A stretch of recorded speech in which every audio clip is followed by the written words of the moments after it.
жаяуда жүруге жарамайды. Сенің атыңды сойып, соны азық қылайық, дейді. Жақсылық досына жаны ашып, атын сойып беріп, өзі жаяу жүреді. Бұл етте таусылуға жақын қалады. Жамандық. Маған енді бұның еш пайдасы тимес деген оймен жақсылықты жапан далада жалғыз тастап кетеді. Жалғыз қалған жақсылық арып ашып, әбден қалжырап келе жатып, айдаладағы бір үйге кезігеді. Ішіне кірсе тірі жан жоқ, бірақ ортада асылған ет толы қазан қайнап тұр. Ол бұл не қылған тамақ деп саусағының ұшымен дәмін татып көреді, үйдің төбесіне шығып жатады.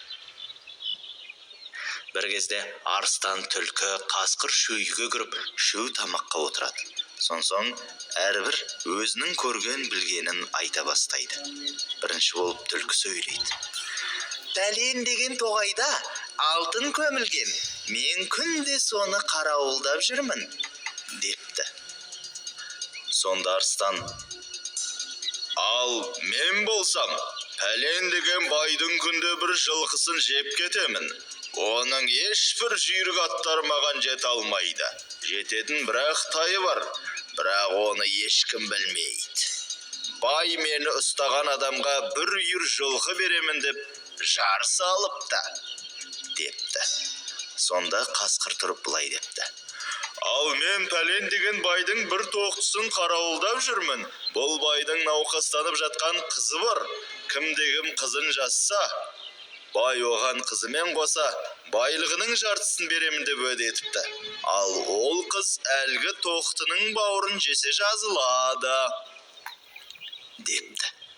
Жақсылық бұлардың әңгімелерін естіп алып, таң атысымен жолға шығып, олардың айтқан нәрселерін айнытпай орындап, байлыққа кенеледі. Жылдар өтіп, айлар өтіп, жақсылыққа киімі өрім-өрім, әбден азған, тозған, ұсқынсыз бір адам келеді. Бұның баяғы өзін жапан далада жалғыз қалдырып кеткен опасыз досы жамандық екенін әрең таниды. Жақсылық жанау, мен саған жамандық қыламын деп осындай халге түстім. Сен маған енді жәрдемдес. Бұл дәулетті қайдан тапқаныңды айтшы, депті. Сонда жақсылық: атам қазақ қаспен атқанды аспен ат деген. Сен маған жамандық істегенмен, мен саған жақсылық істеймін, деп өзінің бастан өткен оқиғасын айтып береді.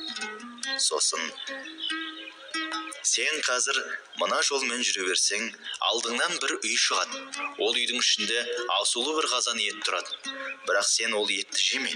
Тек саусағыңның ұшымен дәмін татта, үйдің төбесіне шығып жат.